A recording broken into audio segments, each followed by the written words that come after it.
皆さん、こんにちは。ヤブ基礎デッサン講座の藪下です。中級編第4回目はコーヒーカップとスプーンを描きます。形、比例、材質感、固有色、立体感、空間、構図などに注意してデッサンを進めます。モチーフを大きく捉えることで立体感や空間を表現し、細部を描写することで材質感やそれらしさを表現します。特に今回は磁気製の釉薬のかかったコーヒーカップとステンレス製のスプーンの質感表現に注意してデッサンをしてみたいと思います。モチーフはこれですが、書き出す前にモチーフを手に取りよく観察します。いろいろな角度から形や縦横の長さの比率、断面形状、色や重さ、材質の厚みなどを十分に確かめてください。モチーフのことをよく知ることが魅力あるデッサンにつながりますから、これはデッサンを始める前の準備運動みたいなものです。画用紙はやす切りの大きさ38センチ ×27 センチと、鉛筆は三菱ユニの 2H から 3B までの濃さの鉛筆を使いました。また鉛筆の濃さは鉛筆ホルダーに表示していますから参考にしてください。動画の再生速度も画面中に表示しておきます。また制作時間は3時間30分でした。この動画を最後まで見て、制作手順、鉛筆の動かし方、練りゴムの使い方などを参考にしてください。動画を見て、なるほど、そうするのかと合点がいけば、それだけ皆さんは上達したことになります。それではコーヒーカップとスプーンのデッサンを始めましょう。まず最初に当たりを取ります。いつものようにモチーフと画用紙の縁までの距離が同じにならないように、また影のできる側と下側の空間を広く取るなど、全体のバランスを考えて当たりを取っていきます。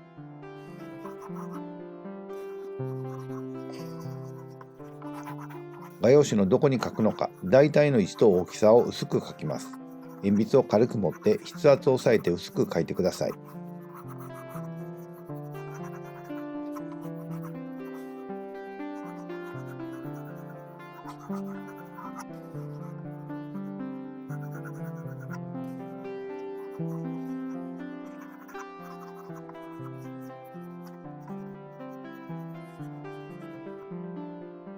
形を描いていきます。当たりを取ったら形を描いていきますが、必要に応じてモチーフの各部分の長さの比率を測り棒で確認します。コーヒーカップの縦横の長さの比率、コーヒーカップとスプーンの長さの比率などなど、また片方のモチーフのポイントになる部分から水平線や垂直線を想定して、その線がもう一方のモチーフのどこを通過するかを確認します。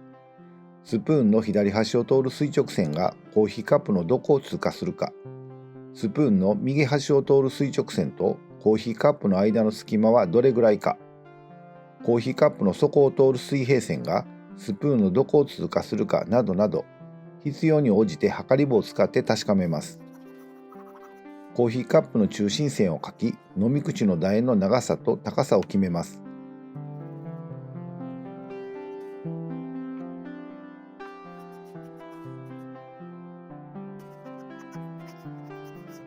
大まかな当たりを取り直して飲み口の楕円から描いています。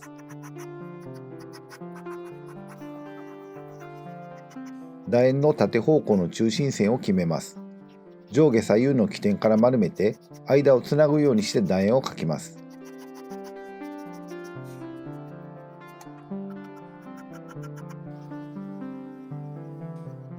底の楕円を描きます。一点透視図法の約束を思い出してください。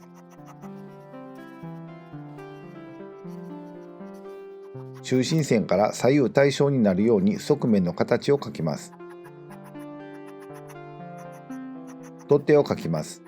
取っ手の付け根の中心線を描き、コーヒーカップ本体との角度に違和感がないように注意します。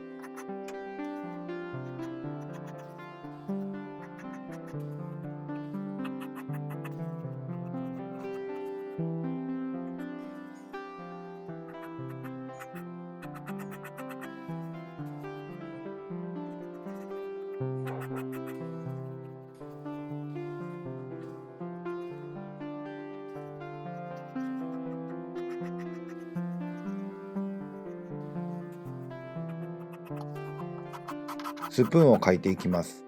一度書いたのですが、少し上すぎたのでもう一度書き直しています。スプーンの全長と傾きを決めて、各部分の比率を決めます。スプーンは柄の部分、付け根部分、湾曲部分で傾きが変わっていますから注意します。スプーンの湾曲部分はこのように両端と最大幅を通る補助線を書いて湾曲部分の曲線を書きます。初級編第9回のお玉を書くを参照してください。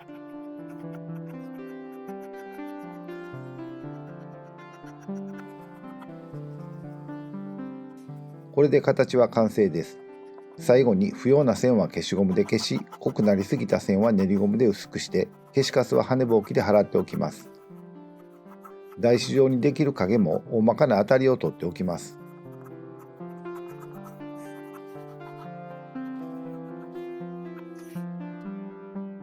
明暗を書いていきます。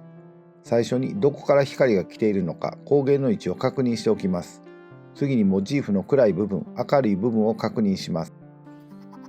曲面に沿った線を使ってコーヒーカップから書き出しています。HB の鉛筆を使っています。このコーヒーカップは薄い色の釉薬がかかっている時期ですから、明暗変化は少し見づらいですが、紙コップの明暗変化を念頭に置いて、立体感が出るように鉛筆を動かします。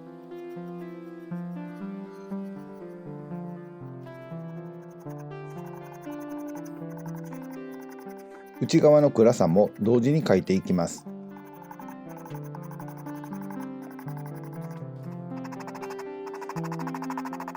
横断面の形状を表すタッチを入れていますが、描きやすいように紙を回転させても構いません。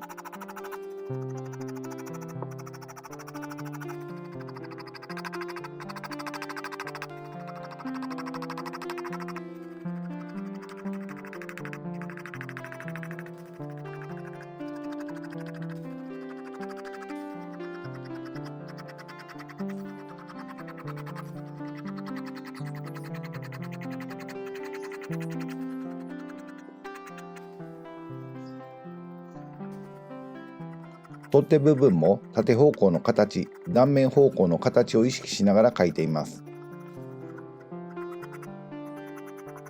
飲み口の暗い帯も遅れないように描いていきます。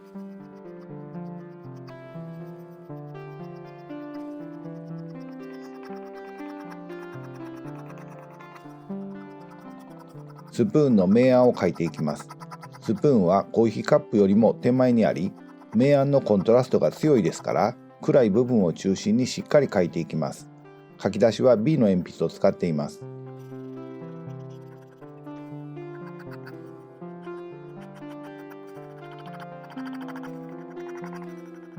湾曲部分は面の曲がり具合を常に意識して、形に沿う方向の線を多用して描いています。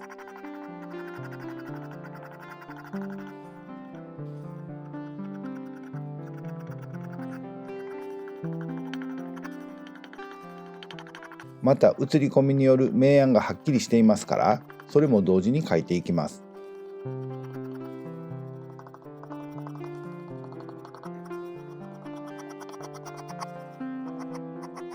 台紙上の影も接地面付近の濃い影を中心に描いています。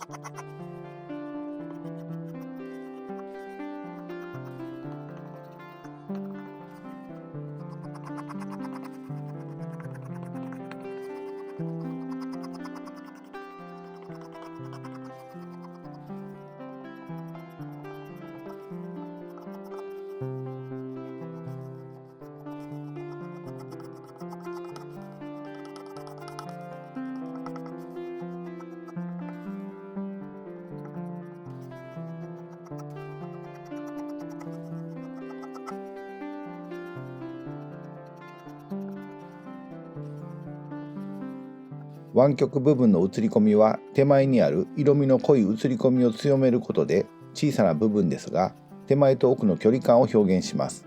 また何が写っているのかを確認しておく方が描きやすいですよ。先ほどお話しした初級編第9回のお玉を描くの動画を見返してみてください。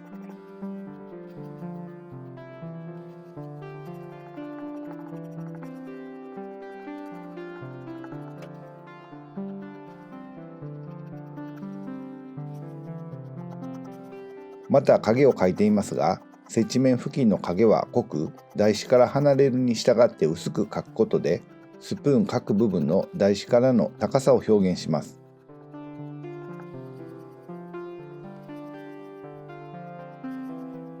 コーヒーカップはこの部分を一番暗く描きますから、この部分と他の部分の明暗を検討しながら描いていきます。大まかな立体感を描きながら写り込みも描き始めます。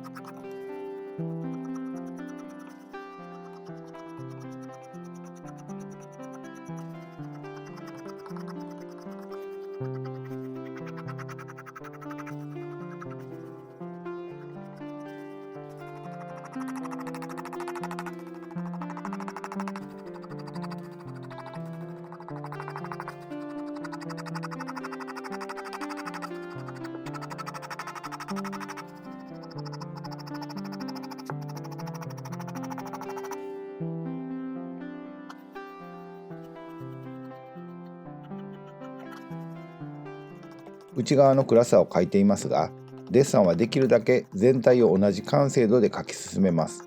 そうすることで、モチーフとそれが置かれている台紙、モチーフの周りの空間も同時に意識できるようになります。ただし、ポイントになる強さは他の部分よりデッサンが多少先に進んでいても構いません。縦横以外にも明暗のつながりに沿って斜め方向のタッチも入れています。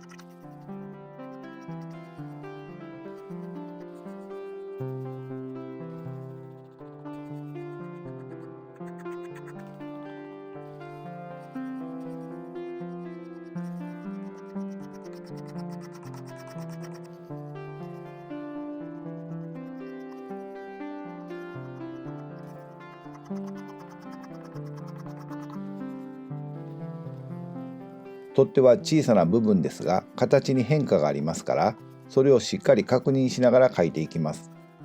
形が分かっている方が明暗も理解しやすいですから、常に形を意識するようにします。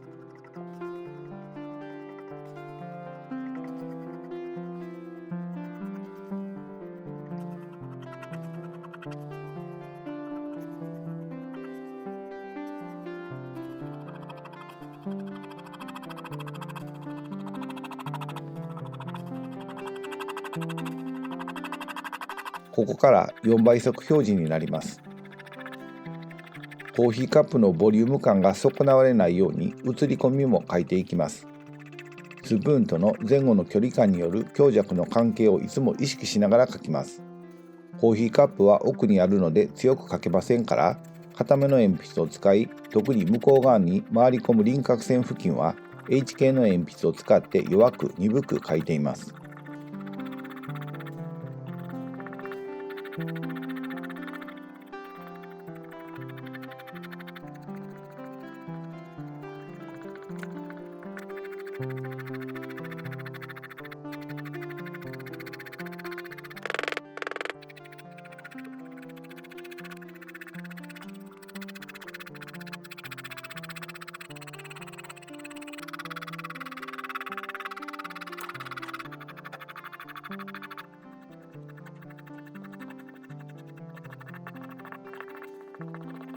台紙上の影も接地面の影の濃さを中心に描いています。影の濃さは台紙からモチーフの各部分までの高さの違いや手前と奥によって変化しますから、濃淡を確認しながら描いていきます。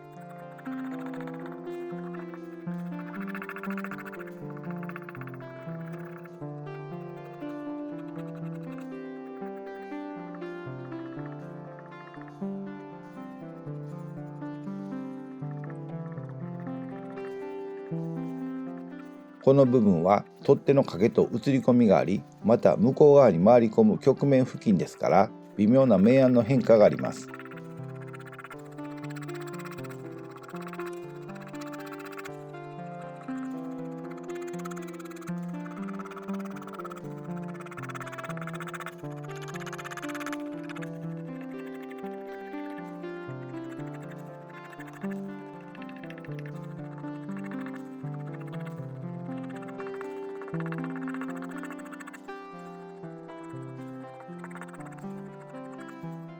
この部分は一番手前にあり、形の境目でもありますから、強い映り込みの暗さを描いて前に引っ張り出します。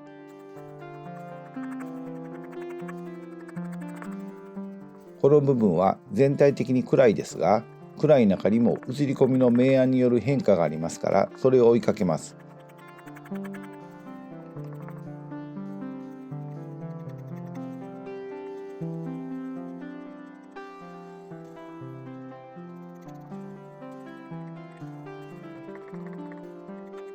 湾曲部分も湾曲した形を意識しながら映り込みをどんどん描いていきます。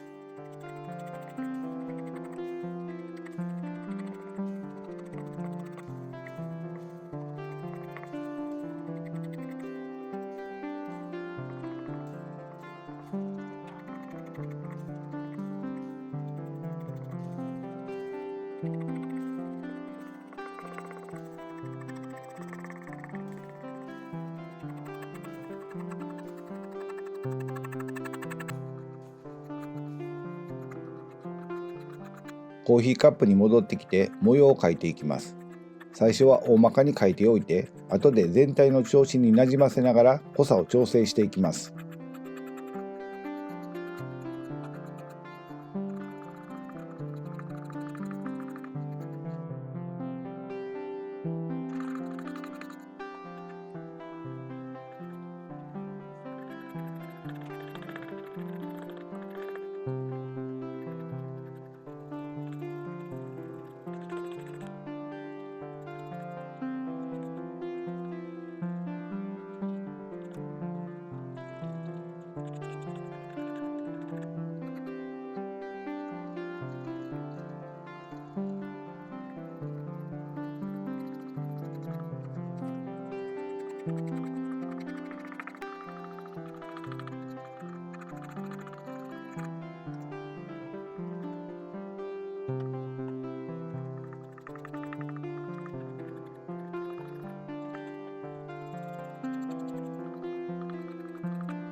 模様を描くと無地の部分が弱くなったので書き込みを強めています。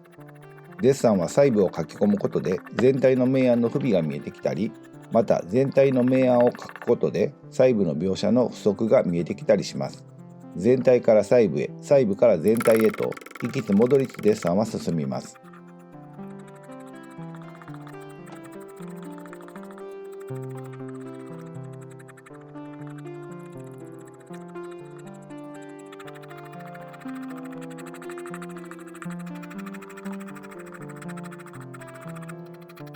内側の暗さを描いていますが、この赤丸の部分を一番暗くしていますから、この部分との強弱を考えながら色味を決めていきます。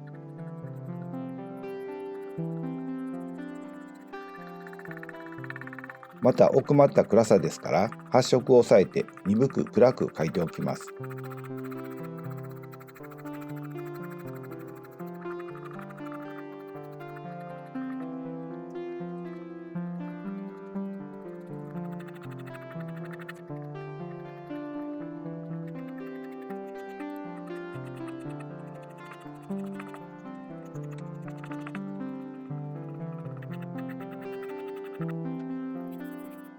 練りゴムでハイライトや明るい部分を明るくしていきます。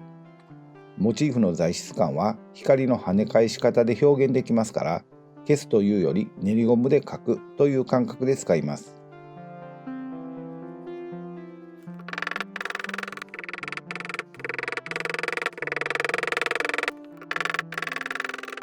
取っ手の付け根付近は形が微妙に変化している上に反射光や映り込みの明暗があります。とても見づらい部分ですが、しっかり観察します。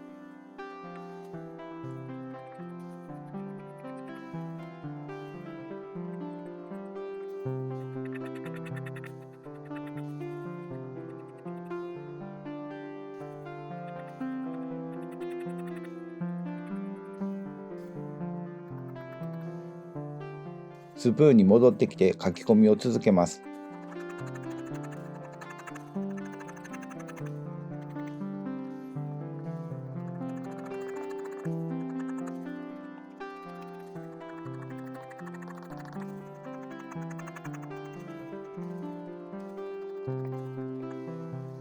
スプーンの金属の厚みの中の明暗も観察します。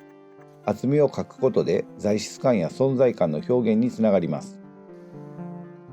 湾曲部分も雑多な映り込みがありますが、湾曲している形を意識しながら手前を強く描いています。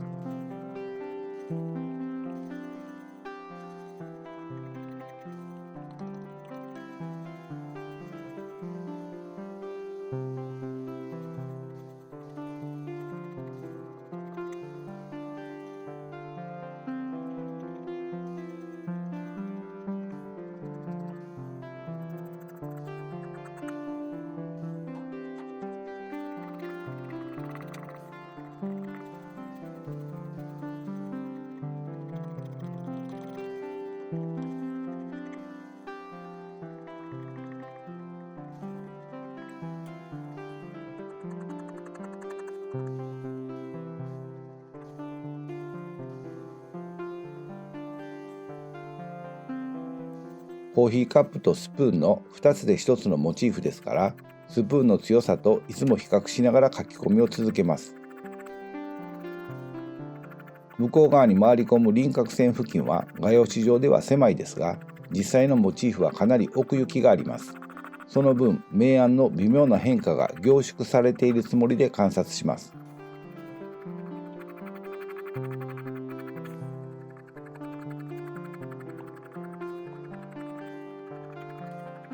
時々2メートルほど離れたところにデッサンを置いて、モチーフとデッサンをゆっくり見比べてください。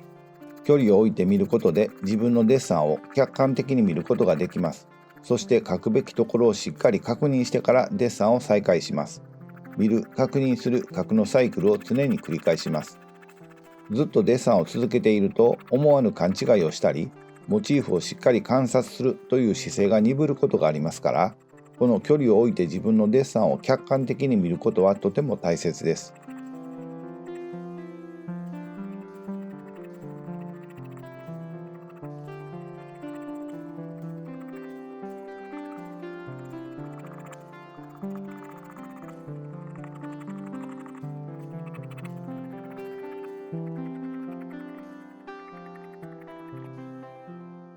取っ手部分はカップ部分より形が変化に富んでいるので、明暗の変化も複雑なものがあります。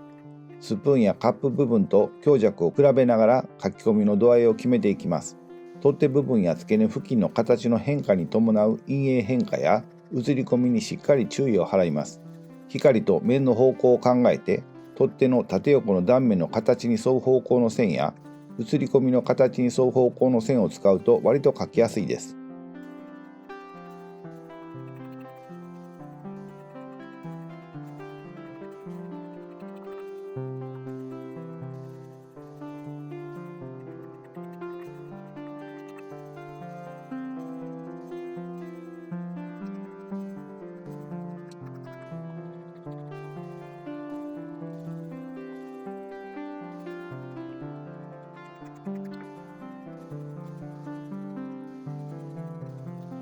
カップ部分の書き込みを続けます。飲み口のコロンとした丸さを書いていますが、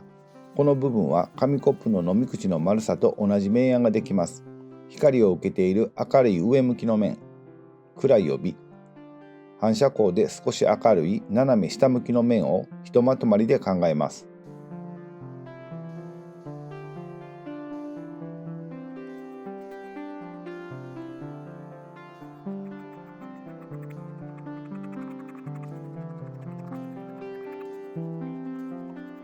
コーヒーカップの立体感、材質感、磁気の薄い色や絵柄の色の濃さ、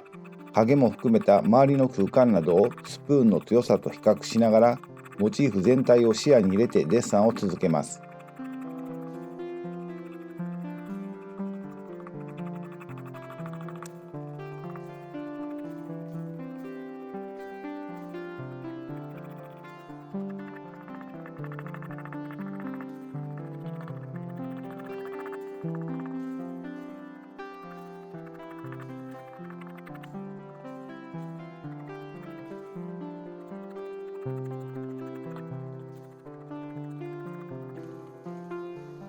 絵柄模様のかなり濃い色味を描いていますが、カップ部分の全体の調子から浮き上がらないように注意します。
コーヒーカップの飲み口の部分と取っ手部分の形の面の向きの変化による明るさや、下側や影側の反射光による明るさ、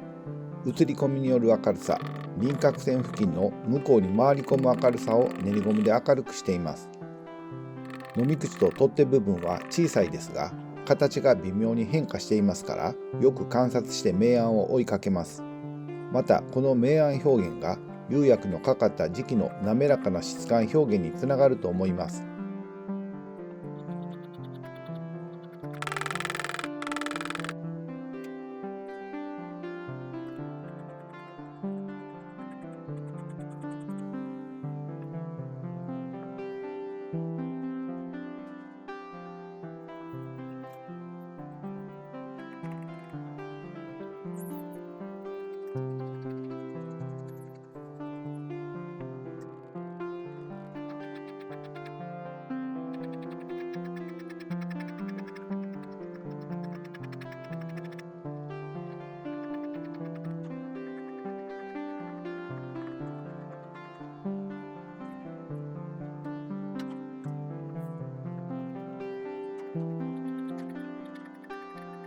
取っ手部分の映り込みは小さくて分かりづらいですが、薄い鉛筆を使って丁寧に描いていきます。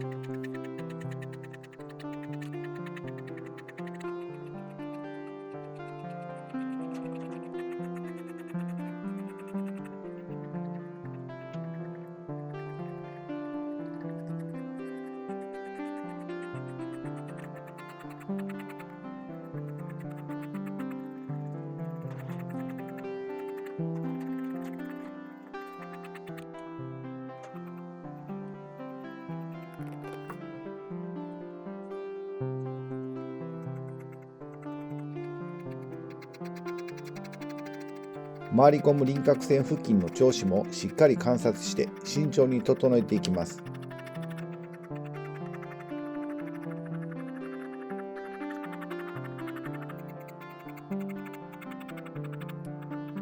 カップ部分も全体の調子を考えながら、映り込みや明暗、絵柄の色味などを整えていきます。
スプーンもコーヒーカップとの強弱、前後の距離感などを考えながら最後の調整です。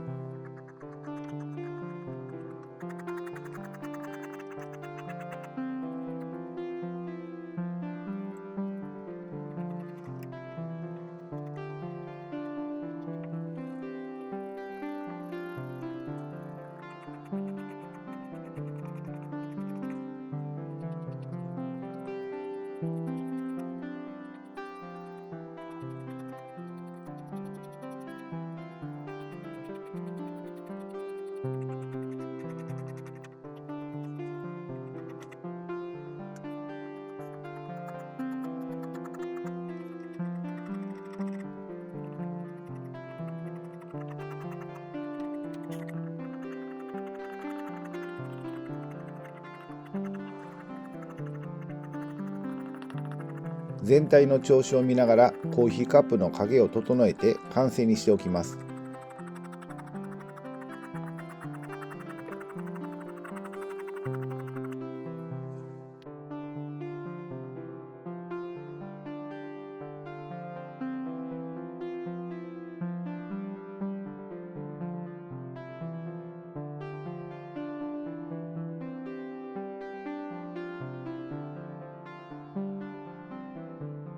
はい、皆さんいかがでしたか？今回のスプーンとコーヒーカップは質感表現に着目してデッサンをしました。形に関してはスプーンは初級編でお玉のデッサンをしましたし、コーヒーカップは円柱形と球体の組み合わせですから刺して難しくはなかったと思います。ただコーヒーカップの取っ手の形が少し取りづらかったかもしれません。取っ手の形を確認しながらカップ部分の中心に向かうように心がけて書けばなんとかなると思います。質感表現もスプーンは刺して難しくはないのですが、釉薬のかかったコーヒーカップはなかなかに手強かったです。それでは今回の要点をまとめます。1、スプーンの曲面は形に沿う方向の線と映り込んでいるものの形を描くことで表現する。2、スプーンのキラッと光ったハイライトや明るい部分の表現はその近くにある暗い部分とのコントラストを強めることで表現する。このキラッと光ったハイライトの表現が金属の質感表現になります。3、釉薬のかかったコーヒーカップはハイライトや艶のある明るさ、かすかな映り込みなどを描くことで表現する。4、小さな部分の明暗変化を見逃さないようにする。飲み口や取っ手のような小さな部分の形による明暗変化や映り込みは材質感を表す特徴的な要素なので見逃さないようにします。5、モチーフの厚みの表現が材質感と存在感の表現につながる。スプーンもコーヒーカップも厚みの表現が材質感や存在感の表現にとても重要ですから、いつもそれを意識してデッサンをします。はい、皆さんお疲れ様でした。コーヒーカップとスプーンのデッサンの説明は以上です。チャンネル登録、グッドボタン、コメントもぜひお願いしますね。それでは今日はこれでおしまいにします。また次回の動画でお会いしましょう。皆さんごきげんよう。